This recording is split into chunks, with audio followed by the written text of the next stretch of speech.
All right.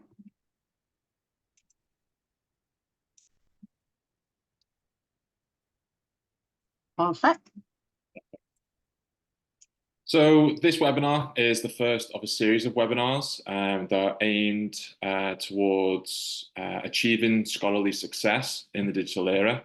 So this webinar series tries to bring together some leading academics, early career researchers, and postgraduates from across the U21 network to try and explore some of the emerging issues in the world of academia. Now, the quote here on the slide is FINE's aim. FINE is the Forum of International Networks in Education. It's part of the U21 network. We try and hope that these webinars can provide a space to learn, network, and develop an awareness of the challenges of higher education and the possible ways to negotiate these issues. So today's webinar discusses some of the opportunities and challenges of the digitization in higher education. And we have a panel of academics that will share their advice and wisdom to help navigate the evolving academic space. But just before introducing the panel, a brief introduction of the hosts today. So we're the leadership team for FINE. My name is Jack Webster. I'm from the University of Auckland. And my other host today has a microphone. So microphone issues. So I'm Manal Al-Mazbouh. I'm also from the University of Auckland, and we have one more team member. That's Daisy Bao. She's from the University of Edinburgh. Due to time difference, she wasn't able to join us today.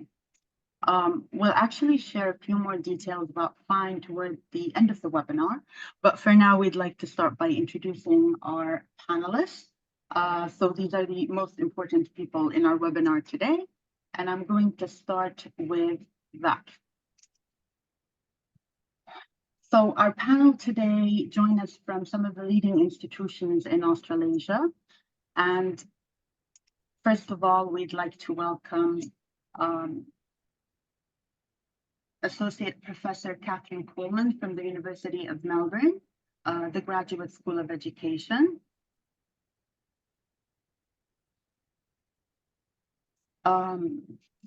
Catherine is a co-director of the Speculative Wanderings in Space and Place Lab alongside Dr. Sarah Healy. Catherine's also a chief investigator on the Learning with the Land project and is an academic conveyor for the University of Melbourne, petascale campus building digital research capability across the university.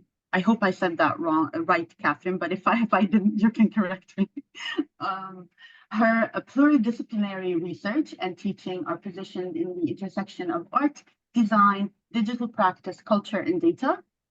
Kate's research into practice includes digital practices and immersive data sites, creativities, speculative inquiry, and data creation with young people living in the midst of a climate collapse. We welcome you into our panel today.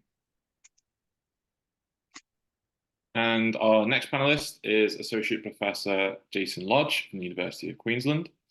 Jason's research concentrates on the application of the learning sciences to education.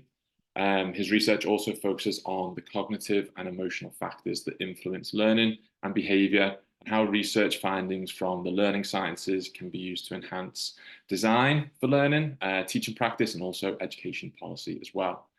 Jason's research has also included a focus on the ways technologies, in particular such as artificial intelligence, are influencing learning, particularly in terms of the impact of technology on the development of professional ways of being, metacognition, critical thinking, and expertise. Again, we welcome Jason to the panel today. We're also delighted to welcome Professor John Morgan from the University of Auckland. John is the head of the School of Critical Studies in Education at the Faculty of Education and Social Work. He is also a Professor of Geography and Environmental Education at University College London. And he has also held positions at the University of Bristol and the Institution of Education, University of London. John has also led a Future Lab project funded by Microsoft under its Partners into Learning program called Inquiring Minds. John has a wide variety of interests and publications on current debates in educational studies, notably in educational futures and debates about the use of educational technology. We want to welcome John and the rest of our panelists to today's webinar. Thank you very much. So we'll just get started with our discussion today around some broad topics to do with the digitization of higher education. We can begin with, again, quite a broad question, just to try and get a sense of the current landscape of higher education. And also during the discussion, feel free to relate any of the ideas or insights you have to your experiences, your own context, or the wider global nature of academia. So the first question is, how would you describe the current state of digitization in higher education? And how does this state of digitization in higher education impact the research and learning experiences of early career researchers and postgraduate students? John, would you like to start with some of your ideas on this question? Yeah, thank you, Jack. Thanks, Manal. Thanks, everybody, for being here. And yeah, a bit of pressure now. It's a very wide question. I'm going to probably try and speak for 3 minutes, but I want to set the scene for what I see as this broad changing landscape. And although this, I think, is quite obvious and known, it's just important to state it at the beginning of discussions around universities, research, and digitization. And it's simply this, is that we inhabit universities which exist within that we inhabit the capitalist university, and the development of universities goes hand in hand with the development of capitalism. The fact that we see a globalization of HE coincides, of course, with processes of globalization. This is to state it very boldly, but I think it's important just to make that clear. But that doesn't mean that things don't change within that landscape. And the period I'm interested in placing current debates in is the post-Second World War period. So universities have always had a mixture of business interests, of public good interests. They've had various relations with nation states and governments and so on. But broadly in the post-war period, universities tended to exist for what might be called public good research. Now, there's a huge debate about what public good is. And of course, there's always a range of financial interests within this. But broadly, the idea is that academics, scholars, universities existed to produce knowledge which could be applied, could be used, could be created for its own sake, and they were left alone largely to do so. Now, of course, it sort of varies in different places, but that's the sort of the discussion, the sort of the public good university. And working in a School of Critical Studies of Education, I meet lots of people who are really sort of yearning for that age where universities could just be left alone to do their thing. But since around 1970, it hasn't been like that. The notion of public good research has been shifted towards ensuring that there is value for money, that research is relevant, that we get a return on investment. And this coincides, of course, with that moment of the collapse of the social democratic Keynesian era after between 1945 and 1970, the sort of the ending of the sort of exchange rate, the Bretton Woods system, which kept stability. And we see a sort of a move towards what people like David Harvey would call neoliberalization. And linked with that, of course, is the rise of informational capitalism. Capital finds it useful to get loose, to cross borders, to find ways of breaking down barriers of time and space. And one of the things that allows that to happen is technology. So the period since the 1970s is one of the growth of informational capitalism. And the debates are really sort of strong within those fields. If you sort of begin to work out when digitization, broadly defined, informational capitalism, the network society, these are sort of all developments from the 1970s onwards. And the key point of all of this is that technology changes the relationship of labor. Okay, that's sort of there's an argument here. People like Nick Dyer-Witherford make the point that actually automation is always about capturing ideas, capturing cognition, and formalizing it in algorithms and data programs and so on. And of course, what I'm describing here is a sort of this world that we are living in. So when I started teaching in my first university, in University of London in 2000, there was no email. this was 1999, 2000. Email wasn't a thing. A few sort of pioneer academics were using email, but it wasn't the sort of, I waited for the phone to ring. Okay. 3 years later at Bristol, academics had a suite of, when I moved to the University of Bristol, academics had a sort of suite of standard Microsoft type programs, email, Outlook, which we could begin to use and so on. So we're talking about relatively recent shifts in the nature of academic labor. And everything that we are seeing subsequently is about the intensification, the miniaturization, the sort of the diffusion of digital systems within universities, which change the nature of labor. So in order to, for instance, just simple things like claiming expenses now get done on platforms, which don't involve me phoning anybody up unless I'm stuck. Usually I get a sort of answer machine and an algorithm to tell me what I should be doing anyway. But these things are changing the nature of academic labor. So one of the things I want to sort of stress here is how are early career researchers, postgraduate researchers being inserted in a new digital landscape of labor, where it is assumed that we have a set of soft technologies which allow us to do things faster, quicker, more efficient. And those are sort of the quantitative and qualitative nature of learning is changing. And I think that's the sort of the background to all of this. The notion that we will be circulating instantly our presentations after we've talked today, that we will be publishing faster, that we, 5 or 6 emails this week giving me examples how someone wants to take my paper, turn it into another format and sell it and digitize it. And, these are all forms of academic labor which are rather different from the notions of public good universities. Now, I think that's the sort of that's an unnuanced, broad story that I'm telling, but that is the background to the landscape that we are in. Now, of course, and this is my final point before I stop here, this is also the case that universities, the notion of universities as ivory towers has disappeared in this moment too. The boundaries between the wider culture, economy, and education have become blurred. And we do these things using devices, using apps, which are commercially used in everyday worlds too. So the boundaries of everyday life in academia are being blurred too, which shape again the labor landscape. So what I would insist on is, from a critical education perspective, is for us to always think as academics, how is our labor being produced and how is it being valued?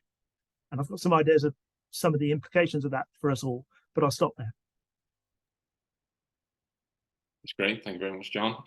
Any of our other panelists like to come back on John's point or share their own thoughts on the current state of or current landscape of digitization of higher education?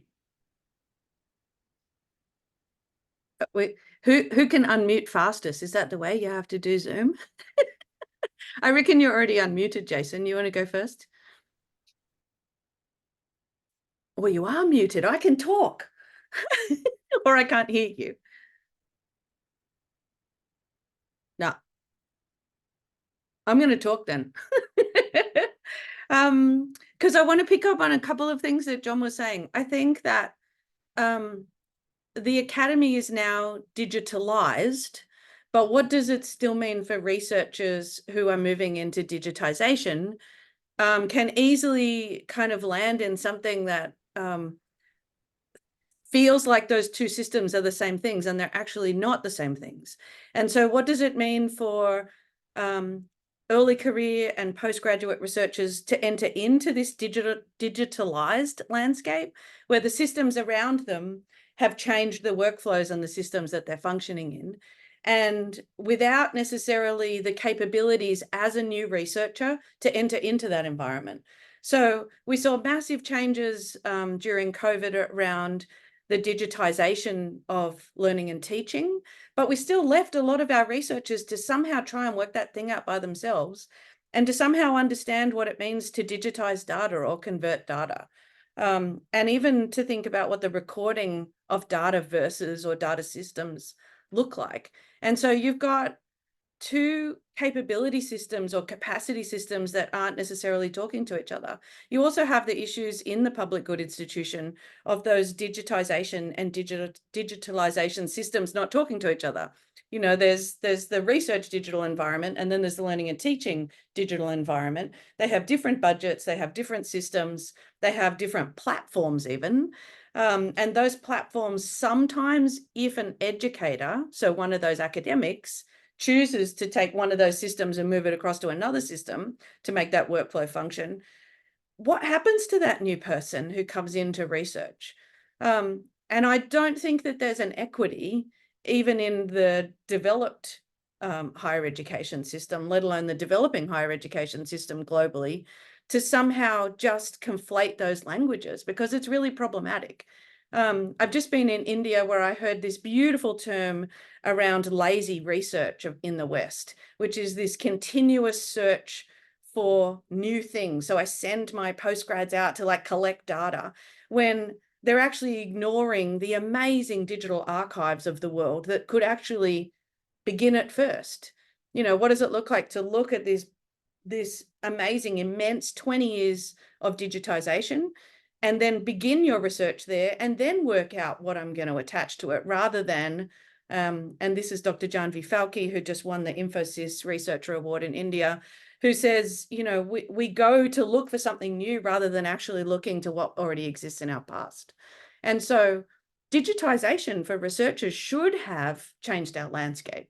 I mean, just Google Art and Culture, for instance, 20 years of art and culture data, now in partnership with NASA. So I can actually look, I'm in climate action research. I can look at what the world looks like using NASA's research in Google Art and Culture online right now. I don't have to be a researcher. I can enter into that environment to do that research.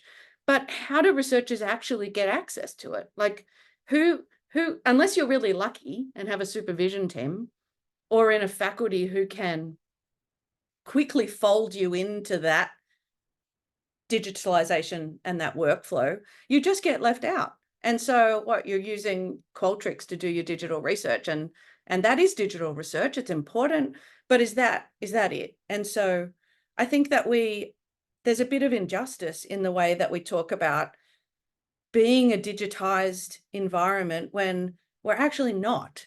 I think most of us are still running in a digitized environment where we're using the workflows and systems because that's what they are, without really having the capability, that both the capacity and ability to enter into it with any kind of fluency. I mean, I would say a lot of postgrad and ECRs that I run workshops with don't have the digital literacies to actually truly access what their universities are offering them. Universities have spent immense amounts of money in building their digital capability for research. And I'm separating that away from learning and teaching, where they've also spent millions. But they've spent millions on what this looks like without people actually really knowing what it is that they're after, even being able to understand size, for instance. So the petascale bit of language comes from my secondment at the university to look at what the petascale campus looks like. But that's already outdated. Petabytes are already outdated if we want to think about that. But even in explaining that to people, they don't really understand what it is that I'm talking about when we talk about size and capacity. Like, how big is your research? What does it mean to digitize your data? If I don't actually know how to digitize my data, you know, I don't think that my data even is digital, and we're actually at that level. And I often start those conversations realizing that I have to come back levels and levels and levels and levels to get to a literacy point where I can go, okay, where's your data? What does it look like? And then what can the university systems enable to build that digital capability, so that I can actually enter into an open science or open data world that at least my university is a signatory of. Even using language of fair data is so far away from someone who's just like, I don't even know if I'm doing digital research. And that seems like a very basic question, because I would say most researchers, even if they're doing, you know, Janvi's version of lazy research, have probably quite a large Qualtrics database.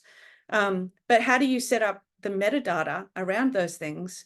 And what does metadata look like? And what did my digital data plan look like?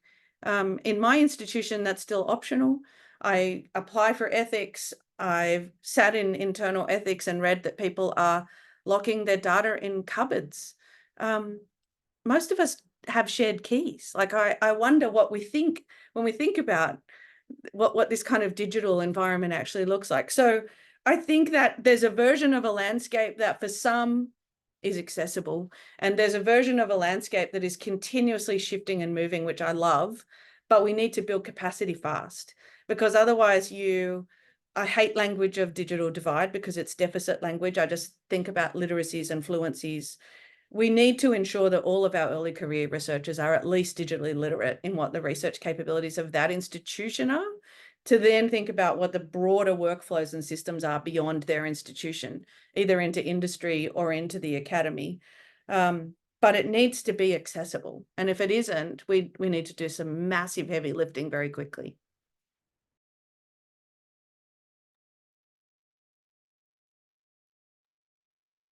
That's great. Thanks, Catherine. Jason, is your microphone working now? Can you hear me? Can, yeah, perfect. Yay! Flat battery, of course. I'll just quickly say two things, which is on a slightly different tangent, and I think that they're both about relationships. The first is, I think sometimes we forget that what we're doing right now was basically impossible 10 years ago. We didn't have the bandwidth, Skype would drop out, if Skype worked at all. So the relationships that we can have with each other, right now, here we are in multiple different countries having a collaboration in real time via this environment. That's really new. And that's a different dynamic that creates a relationship that we can have as researchers that just simply wasn't possible that long ago. So there is always going to be a period of adjustment around that, because I think that this is a very different world. And you see that particularly in things like teaching, where a lot of students find this very weird and won't turn their cameras on and won't engage in these kinds of webinar environments. There is a weirdness about this that I think we're all still collectively working through. Yet, at the same time, there are enormous opportunities, like the opportunity we have to talk this morning. So that, I think, is one element of this, which is about the relationships that we have with each other as researchers, and in teaching and in other aspects of our academic lives. The other one, I think that, excuse me, is still emerging, is that our relationship to machines is changing. So up until around about a year ago, we predominantly used machines to offload things to, or extend some of our kind of capabilities. So what I mean by extend is I might use my phone to store phone numbers or to help me navigate around, whereas for anybody who's been around long enough, you remember when we had to remember everybody's phone numbers, right? Don't need to do that anymore. What I think AI and the current versions of AI, with generative AI in particular, introduces is something that is less about a tool for offloading or extending something that we could do, and it's starting to look more like a collaborator. Now, I'm not comfortable with the idea that generative AI has any sort of agency, but it certainly simulates it quite well. You can have a conversation with it. It can help you to do things. And I've tried this with a number of different tasks, some of which I didn't particularly want to do. And instead of me prompting the machine was prompting me. So fundamentally, that relationship that we have with machines is changing. And I think that there are some pretty profound implications for that we still haven't sorted out. Just to line this up with what Catherine and John have said, I'm not saying that there aren't enormous ethical, moral, equity implications across a number of different dimensions about all of this. But I still come back to this idea that fundamentally our relationships as humans are changing via these mediums, and our relationships with machines are changing, particularly with the rise of generative AI. And there are some pretty amazing implications, some amazing opportunities, and some serious risks in all of that. Thank you, Jason, and thank you everyone for sharing your thoughts on that first question. And I know you've already kind of touched probably on this, but we wanted to dig in a little bit more towards identifying some specific challenges and opportunities. What do you think are the key challenges and possibly the opportunities that are presented by the digitization of higher education, if we want to specifically look at postgraduate researchers and early career researchers? Catherine, would you like to start off with that one? I'm ready and unmuted. I think that I'm going to come back to still separating digitization from digitalization, because the two of those things are quite different when we're working in digital environments. And I think that language is really important when we talk about digital research, and what digital research looks and feels like and is. So there's two things. If I start with digitization, there's the what we mean by that in our institutions. And so if we're thinking about what it means by this kind of focus on converting or recording digital data, if we're thinking in a digitized environment, then what is my digital capability? So how do I start around digital data planning? What is my data management plan? And that, as I said before, it goes beyond my, USB in a locked drawer or locked cupboard. What does it actually mean to have digital data? And what opportunities are there for you when you're entering into research around fair data, around open science, around open data? What it means to work in big data spaces, for instance, is really exciting. That can enable you, in my own research where I work with big data that lets me understand from social media what the communities of young people that I'm working in and with. And then I can deep dive into a small data space and I can co-create and co-produce small data with young people. And then I can look at those two data sets. But where is that data and how do I safely care for that data? Am I using safe data principles that the university is asking of me, and that, again, there is a global accord around? What does it mean to actually work in that digitization space and carefully digitize my data? So what does it mean when I'm working in small data sets, for instance, to digitize that data and then ensure that that digitized data is safe and within the university system? So I might have once thought about, after 5 years, destroying that small data set. But what does it look like when it's digitized? The university can't keep building more and more cloud services. It can't keep paying systems and services like AWS to care for our data that we're not using. And so even taking what a physical paper data set mentality looked like, and not somehow thinking that because it's digitized, that it's going to continue to maintain. We see this issue around digital websites, for instance, with researchers who build sites, publish data, and then want the site to be cared for after 5 years when their funding runs out. Well, who's going to keep paying for digitized environments?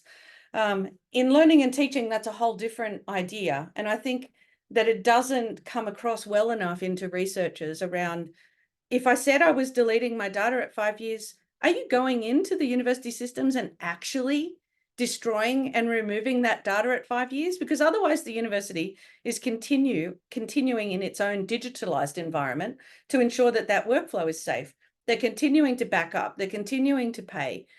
How do we as an institution keep doing that unless we even build digital deletion days into our research environments, so that I think about what my digital data actually looks like and that digitized environment looks like, and that it's not somehow, because it's metaphorically in a cloud, far away being cared for, because that data also gets unusable. If I'm using video data, for instance, if I'm using sound data, what are my recordings? I know I've just supervised a whole heap of doctoral studies across COVID where we've quickly shifted into Zoom recordings. What does that Zoom recording look like over time as a digitized artifact? And who houses it? Who cares for it? Who ensures that it's safe? It can't just be kept inside my team's environment in a SharePoint. I need to get it into carefully curated sites within the institution. Does the institution have its own data deletion time at 5 years? If the institution doesn't, it's the researcher's responsibility. If it's not, if I'm a postgrad, it's actually my supervisor's responsibility. So when I leave the institution as a supervisor, am I making sure that I remove that digital data from the institution so that it doesn't have to sit in an AWS server somewhere and the institution's paying millions of dollars to actually care for data that isn't usable for anybody anymore? So this is why I'm wanting us to be careful about the opportunities that we've got. But the challenges are often around language, where we've taken language from physical situated worlds into digital worlds without actually really comprehending what the digital world is. And the concept of the cloud is so problematic when I work with researchers that they think it's somewhere. And I did just read that OpenAI is pulling out of Dropbox yesterday for that kind of idea for me was really interesting. I've been trying to move researchers into safe, in-house, digitalized spaces so that their data is within the institution. But I work with so many researchers that are still in Dropbox. Now, if you tell them that OpenAI actually, that Dropbox has a relationship with OpenAI, I reckon most of them would totally freak out and then maybe quickly move their things in. You know, anyone that's used Cloud Store recently will know that decommissioning from ARDC impacted on researchers and digitized environments really fast. But most people realized when they went to delete it, they didn't need that data anymore anyway, because it had also passed its ethics dates. So because we don't see things in the cloud, there's a sense that it isn't around us, rather than really thinking about those two things. So really exciting opportunities. The challenges for me are in language. And this is because this language of the situated space and place has moved or transported into the digital without us thinking these are different practices. They have different ways of knowing, different ways of being, and different ways of doing that we need to teach postgraduates about so that they can take over this academy. You know, that when they come into the higher ed fold, they're ready to actually work in these very fast moving digitalization spaces and think with digital fluency, you know, be able to move between those spaces freely. Thank you, Catherine, for that nuanced definition there. Would either Jason or John, would either of you like to take that up at this point? Would you have something to add? I largely agree. I think there are a lot of challenges, obviously, about what is appropriate or inappropriate about a range of digital technologies that we're still trying to figure out. I think a lot of the attention this year has been on what is appropriate or inappropriate for students to be doing with emerging technologies, but the same lens needs to be applied to the things that we do. You know, what is appropriate and inappropriate use of generative AI, for example? You know, where do you cross a boundary into something that we shouldn't be using that for in our work? And I think that there is a lot that we need to do to figure that out. Yeah, and the opportunities, I think, building on what I said before, is the way that we interact and the way that we interact with machines. I think enormous opportunities there, but certainly come with some challenges, particularly around what's appropriate, I think, because that's going to look very different in different contexts for different reasons. John? I think that this is a great discussion of the way the fast capitalist university is working itself through new forms of identities, new forms of practices. I think that you know, maybe Auckland is, you know, we're at edge of the world, but it feels to me that my relations with students, with academics, colleagues, there's this fast capitalist world outside, and there is the everyday life of an institution which is grappling with the transition to new types of ways of doing and being, and that's, I think, is being described here. There's and people are positioned differently in relation to that.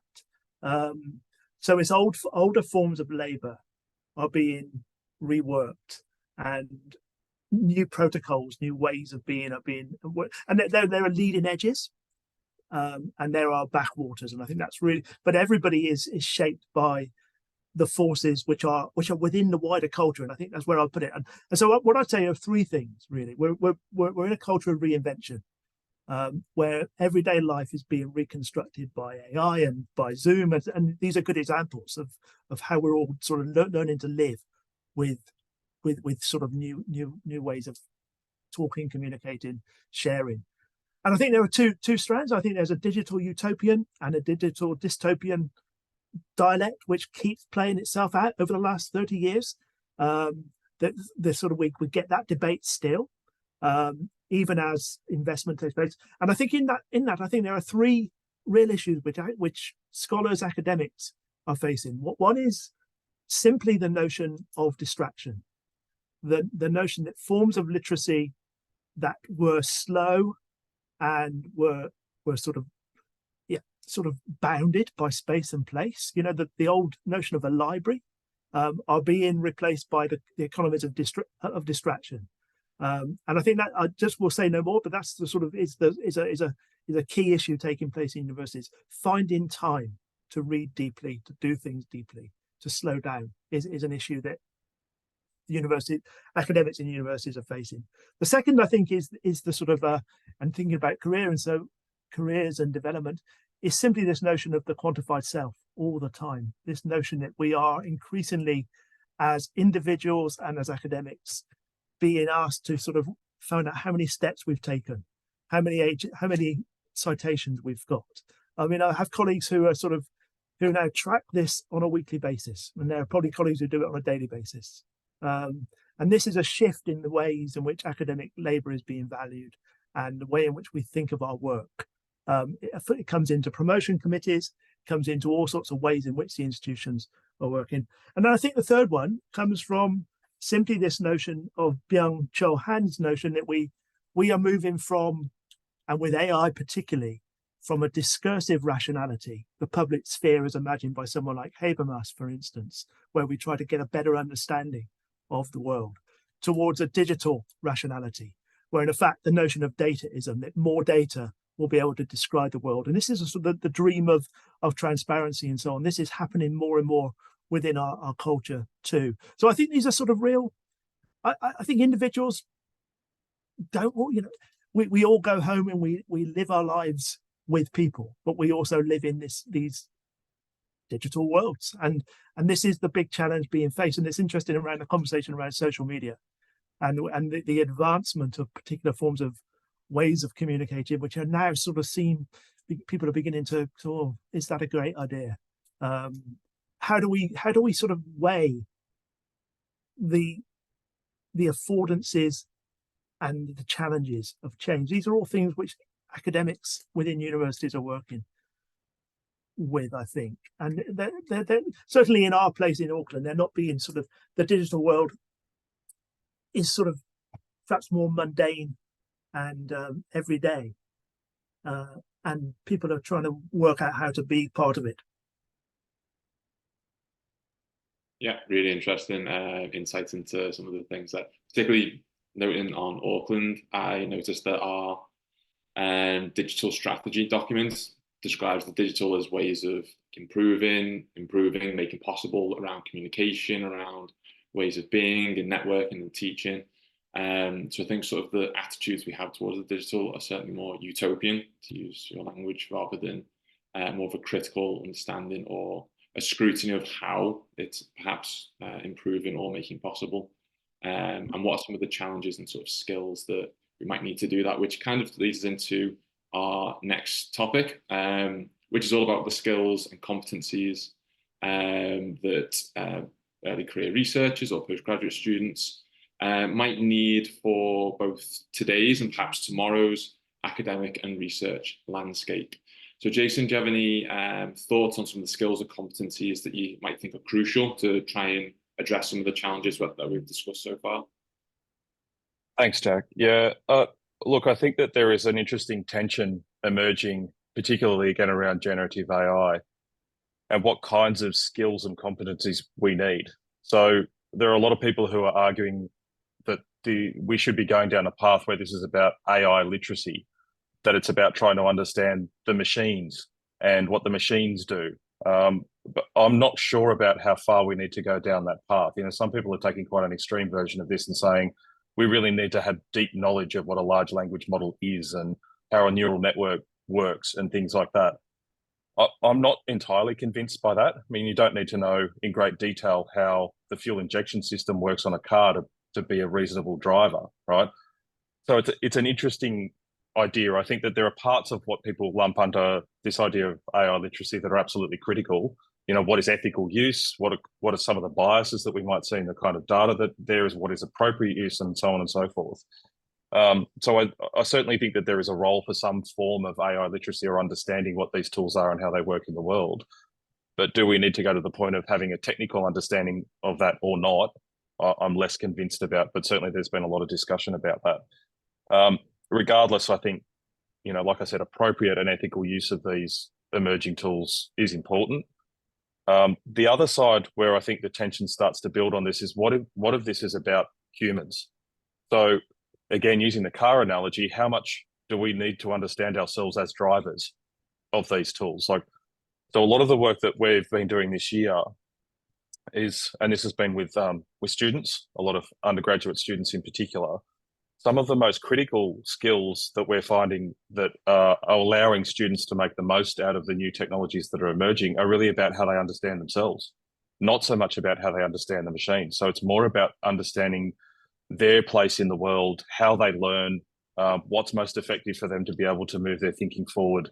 And those are the students who are really being able to make the most of integrating new tools into the way that they work through their learning and are accelerating away. So it's interesting, I think, that there's both an element of this, which is about how we understand ourselves and using that understanding to be able to integrate new tools into our kind of learning practices and our research practices, and how much of that then translates to how much of the machine and the technical side of it we need, if at all. So I think there's some interesting questions there about where the kind of digital skills and competencies that we need to have are going to land. I tend to think, I probably would say this because I've got a psych background, is that the more we understand ourselves, the better we can position ourselves in a world that where the technology is dramatically changing. You know, we will be better placed to be able to deal with the kind of uncertainties that come along with that. Yeah, really interesting. Actually, one of the points you mentioned there, I'd kind of made a note before about how particularly use of like large language models like ChatGPT, and like there's a big emphasis on prompting and improving prompting to try and get the most out of using ChatGPT. But then a lot of the knowledge and the way that we understand concepts or topics then get shaped around the prompts that we generate. So then there's that sort of relation between the human and technology that's shaping the way that we understand or see the world. So yeah. Yeah, and I think what's interesting about that, Jack, is that somebody pointed this out to me, and I thought at the time, oh, that's really obvious. Why didn't I think of that? Because of the power of these machines, the best way to prompt it is to ask it. I'm trying to do X. Tell me what prompts I should give you so that I can do that most effectively. And it's really good at doing that.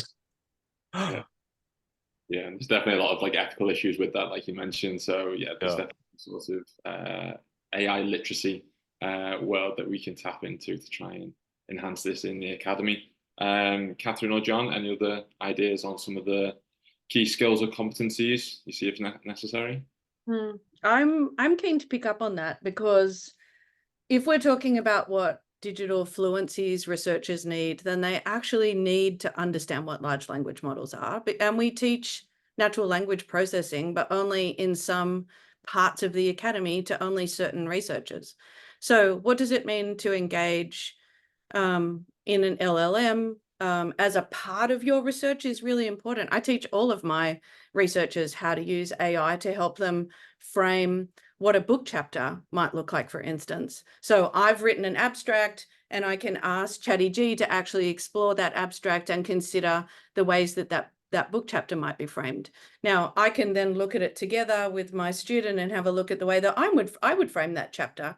So it is a collaborator that's sitting objectively using its large language models.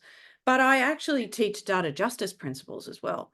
So unless you understand data justice principles and really have a fluency to engage in a world beyond just where is my data and who's housing it, because I think that's its basic literacy that I don't think enough postgraduate and ECRs have, to then enter into another world where you need to understand the principles underlying LLMs. And if you don't, then you can't sit down and engage with what a collaboration might look like to say, what might a chapter look like for me taking my abstract, because you don't have the critical literacy to actually engage in what the prompt looks like, knowing how those LLMs are functioning. So I'm just going to stick 2 links in. The data justice principles, I think, should be a part of every single bit of postgraduate training that exists in institutions. To actually understand the data justice principles, and then the feminist data principles that Lauren Klein published during COVID, again, are really important, coming out of work at Georgia Tech. You know, if we don't engage in a digital world and just suggest that digital capability is only for only some researchers are doing digital, then you end up in this space where you don't have access to the kinds of things that we should have access to, and then an actual capability or capacity to engage in digital environments. We live in a digital world. I live in a digital world when I go to India, and data is so free and disconnected from phones, which I love, that I can work with young people in a gallery who'll just patch me in on their phone because data is nothing.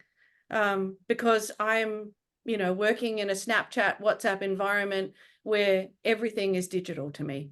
And then I come home and it's all about phone rather than data. So, just being able to actually navigate that stuff then as a researcher is really important.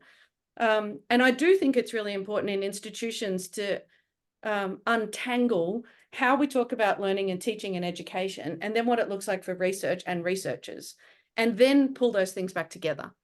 So different technologies, different educational technologies that don't then come into research, but different skill sets that can enable each other. Not all researchers are teaching. And so those ones that aren't necessarily learning a lot of inaction of digital literacy that they could actually take back into their research environment. So how do we actually build those skills? So working with principals, ensuring that basically everybody sets up a Figshare when you start, so that I understand what digital object identifiers are, and I know how the university mints that DOI and what that looks like in my research impact. But I also need to think about, if we go back to that concept of relationship that I think is really important, how do I build digital relationships within institutions for researchers as a part of their postgraduate studies? Or if they come to us with postgraduate studies from somewhere else, how do I build that into what an ECR needs to exist in the academy? And an academy like Melbourne, for instance, where anywhere that I want to house my digital data is accessible to me. But if I don't know how to access it, I've got a real problem. And I'm keeping things potentially on a machine that are not safe because I haven't been informed about data justice principles. I then haven't thought about data justice principles and how LLMs are fed, for instance, knowing that Dropbox has a relationship with OpenAI and what that OpenAI playground might lead me into if all of my red data, I mean, I would say most early career researchers don't even know about data classification frameworks. What is my data? What does it look like? And where's it got to be to make sure it's safe so that it isn't just being accessed by an LLM? And then, an undergrad doing a research project on whatever is able to access my whole field of research because I don't have the literacies and fluencies to engage between those spaces. So, how do we actually build these skills? We need to concentrate on them. And we can't assume that supervisors are doing the work. I'm so excited that your network is doing this because I've been running workshops like this in my institution for, all year long. And to get to a point where I can engage in a data conversation takes time. Because what is digital? What is digital research? Digital humanities is not digital research. What does digital research look like for STEM faculties and laboratories in difference between what it might look like in an art school or in education, where we're all doing digital research, but we're doing it in really different ways? And then what does the archiving of that digital research look like? What does digital websites look like and how do we maintain them? What happens when files are corrupted and where do things, all of this needs some skill building. And we need to start really early and not assume that somehow the digitalized system of an institution is going to somehow permeate into practice, because it doesn't. There's a practice as academics that we actually need to build over time. And each of the tools and technologies and then literacies need to become a part of our practices. But it's an ongoing practice that actually needs to be discussed in our professional learning. What is the digital professional learning of postgrad and ECRs in institutions? Our professional learning is minimal. Sometimes they get invited to a webinar to tell them how to have impactful research. Make sure you've got a DOI, but nobody tells you actually how. Why is open science and DOIs, what does that matter as a part of the ways that you work? And how do you go back to some data principles that are actually going to help you? I think that we need to amp up our system and we need to be thinking better about what this future, whatever, I hate that word, but what this future academy looks like, rather than trying to play catch up and teach things that just must be taught, like not even arguing over them. But what is data? How does data function? What does data mean inside a researcher's career? And that it's not this thing that I just collect, curate, somehow synthesize or transform into knowledge and then discard. In the digital world, the data is key, and I need to be thinking really broadly about data planning, data management, data science, data and digital capability, and they've got to be key languages that I know how to speak super early. Excellent. That's really interesting. John, I don't know if you want to tag onto that, or if you want to, I'm just aware of the time, maybe take some of those ideas and lead into maybe what you envision as being some of the, perhaps to use a word that Catherine might not like too much, but the future of postgraduate education in the digital era. I think it's fascinating. I think the sort of notions that of digital research literacy, which you've just both been describing here, and what needs to be in that. Yeah, fascinated. I suppose what you've really made me think a lot about here is the sort of the building blocks of this earlier in education systems. Now, I know that's slightly going away from the sort of the theme here, but I think it's crucial. There's a sort of almost an assumption that, and within education, it feels to me in educational studies, there's always been an assumption that immersion in digital worlds will somehow lead to some sort of the digital native type argument, that you will just simply sort of catch this stuff, it will become part of the air you breathe. And I think that's a really interesting question for all of us as educators, universities and schools. And at what point do we begin to make explicit some of the choices, some of the options, some of the sort of the worlds in which we're being seamlessly part of? And it sort of, I suppose it comes back to earlier forms of arguments around critical literacies and media education and technology. You know, all those debates still seem to resonate within the new context that we're in. So the technology will keep evolving, of course, towards Kurt Seal's singularity, no doubt. But the older questions about relationships, trust, ethics will all require a slightly different language, and a language which comes from an older tradition of reading, writing, earlier forms of scholarship and literacy, and so on. I mean, I just feel when we think about the future, we come back to what we imagine the university to be for, in a way, and that question relies on a slightly slower notions of cultural change. Is it universities are changing, but they're changing at different speeds for different people. People are differently positioned in order to take advantage of digital spaces. Others are sort of working still in physical. These are sort of the older questions of a sociology of education that still seem relevant to me. As I was preparing this a couple of days ago, I started reading a book by Mark C. Taylor, who's a sort of a religious sociologist, religious philosopher, I suppose. And he has this really interesting piece of advice to students. He says, there are some in the world of speed up and distraction. What is the book that you are going to take a lifetime to read into? Because that is what, he says, the deep scholarship of the university will depend on. There are certain books, there are certain scholars who it takes you a lifetime to work out what it is they're saying. So in our disciplines, what are the sort of the deeply important texts which we have to keep struggling with? And I just think, I suppose you're as I'm speaking, you're getting a sense of an old man who is constantly caught between the old world and the new world, which he doesn't understand, and is trying to sort of justify his position. But I think that is that question of what is the university for? Which worlds are we heading into? Because I mean, just in terms, and this is my final point, in terms of the notions of literacy and around, for instance, AI, does it matter that AI is in the hands of 6 major information corporations, and that all the startups around AI will simply be bought up into and taken over by the Amazons, the Google, the Microsofts, the Cisco systems of the world, the 6? Does that matter in our universities? Or is there something else we've got to sort of weigh in the balance? I'm confused, so I'll be quiet. No, it's really interesting to hear you point to that. I think the point you mentioned about what book and what text sticks with you, to try to unpack.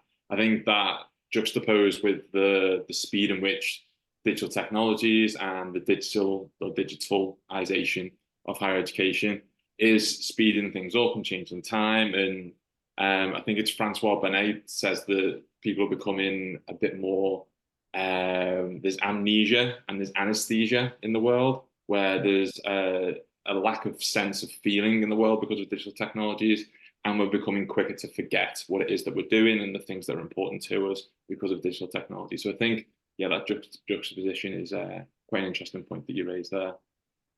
Catherine or Jason, would you have, and also if anyone has any questions they want to throw into the chat, I'm aware that we're coming towards the end of our time, but if you do have any questions that are important to you, you can put them in the chat now. Jason and Catherine, if you have any final points you'd like to raise. I think far be it for me to agree with somebody who comes from a sociology of education perspective, but I agree. I think change and uncertainty are going to be constants from here on, and sometimes we have to focus on the things that we know that are important that aren't changing. And you know, the more I think we can do that, we provide a stable foundation to adapt to whatever that change might look like. Yeah. So some of the older things that we know are worthwhile and meaningful are worth revisiting. That also means that we need to invest and support people who like to fly close to the sun. And that is what the Academy is about. And so for those people pushing at the edges of what constitutes research, what constitutes research impact, what constitutes data, how to engage and not just engage, but transform digital worlds actually really needs to be supported. So that, because yes, it really does matter what OpenAI is building its LLMs from. And people do need to know the racist and patriarchal language that is in that LLM. And they need to know what's in those large visual models as well, so that they do understand the racial bias and tension within those LLMs. They also need to know that the poorest people in the world are building those LLMs. And people who usually and might not have access to education are actually generating the data that sits in those LLMs. So we do need to know what's inside them. We do need to teach data justice, and we need to explain what a socially justice-oriented digital world might look like. And I said that problem with futures for me is that somehow people will look after it. And I think there's an assumption in the university that it will just be looked after, and it just isn't being looked after. And it costs a lot of money to look after digital worlds. Digital worlds are expensive. The impact on the climate is immense. And we need to pay attention to what those worlds are. But we can learn a lot from large language models. We can learn a lot from large social media scrapes. We can understand worlds in different ways if we enter into what digital research, might actually enable for us, and teach those skills to new and young researchers coming into the Academy.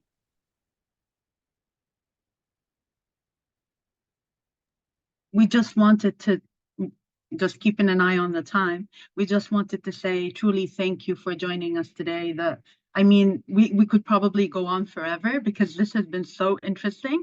And I think my takeaway from this personally is that there are so many ethical aspects to take into account, whether we're looking at digital literacies, the value of academic work, or the relationships that we have with each other and machines, and how that is changing.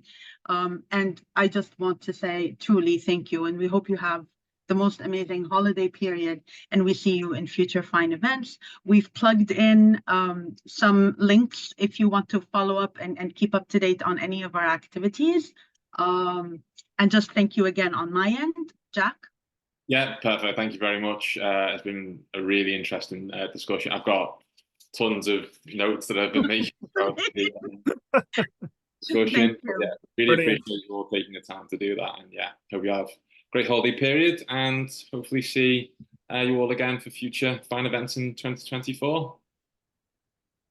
Thank you all. Thank you. Thank you, Jack. There's been And in case anybody has Jason. questions, you can email us and we'll forward them because we sort of did run out of time. Thank you very much. That's good.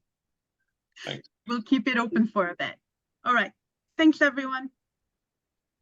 Thank you. Thank you.